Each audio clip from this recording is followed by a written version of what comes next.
So today is the feast of St. Mark, the evangelist. So he wrote today's gospel. He wrote the Gospel of Mark. It's our oldest gospel. The first one was written before 70 A.D. And it's also the shortest, only 16 chapters. And St. Mark was a follower of St. Peter. And that reading we just heard from 1 Peter, St. Peter refers to him lovingly as my son Mark. And so Mark served as the interpreter in Greek for St. Peter. So at that time, the Roman Empire didn't all speak Latin yet. They were still doing Greek because the Greeks had just been kicked out of power by the Romans. And so all the pagans were speaking Greek, and Mark was able to interpret for Peter so he could bring the gospel message to the Greeks.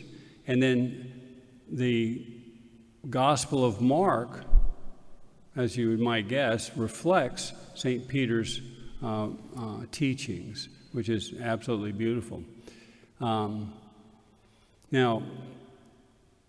in the prophet Ezekiel and in the book of Revelation, they refer to 4 living creatures: an ox, a lion, an eagle, and a man. And they represent the evangelists. They represent the 4 Gospels. And St. Mark is represented by the lion, because in his Gospel he presents Jesus as the King, as the Son of God. And so when you see the lion, like in our ceiling here, we have Matthew, Mark, Jesus, Luke, and John. And the lion represents Mark, represents Jesus as the lion, the King for us. And then in our Alleluia verse, we heard, "We proclaim Christ crucified." And that's what Mark did in his gospel. He proclaimed a crucified Messiah, a Messiah that had been rejected by the crowds. And the climax of that gospel is when the centurion pierces Jesus' side and blood and water comes out. And then the centurion says, "This truly is the Son of God." So he recognizes God, Jesus, on the cross. Okay? And the big theme in St. Mark's gospel is faith. And not only just what faith is, but how faith grows in us. And he uses this, he gives a picture of St. Peter's faith growing through the gospel. So first, St. Peter joins the disciples as, Jesus is getting the apostles.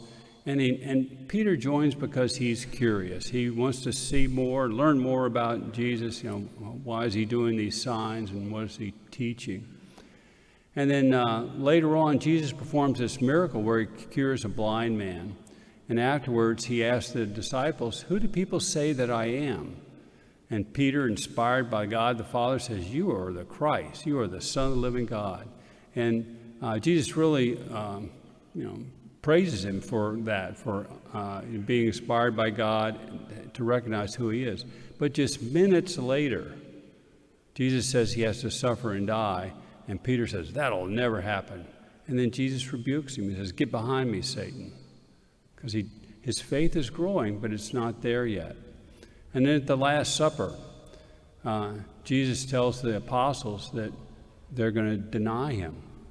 And Peter, rejects that. He says, "I will never deny you. I will die before I deny you." And then a few hours later, Peter denies him 3 times. His faith is growing, but it's not there yet. And then after the resurrection, Peter and Jesus meet at the Sea of Galilee, the Lake of Galilee. And 3 times Jesus asks Peter, "Do you love me?" And 3 times Peter responds, "Yes, Lord, you know that I love you." And so it sort of undoes the rejection that Peter had, or the denial, but his faith is still growing. But it wasn't until Pentecost, it wasn't until he received the fullness of the Holy Spirit, like we do at confirmation, that Peter was no longer afraid. He was no longer afraid to suffer for Christ. And as he shows us that as our faith grows through suffering, we get to the point where we don't fear our trials, and that's where Peter got. So St. Mark's Gospel shows us how Peter's faith grew through his life until he was ready to die for Christ. He really didn't care anymore about his life. The important thing was getting the message out of what Jesus had done for us.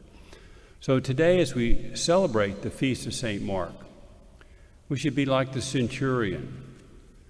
We should recognize the King, the Lion, Jesus, the Son of God, in the crucifix, just like the centurion did. See that is the Son of God. And we also should ask St. Mark to intercede for us, to help our faith grow, so that, like Peter, we too will no longer fear our trials because our faith is so strong.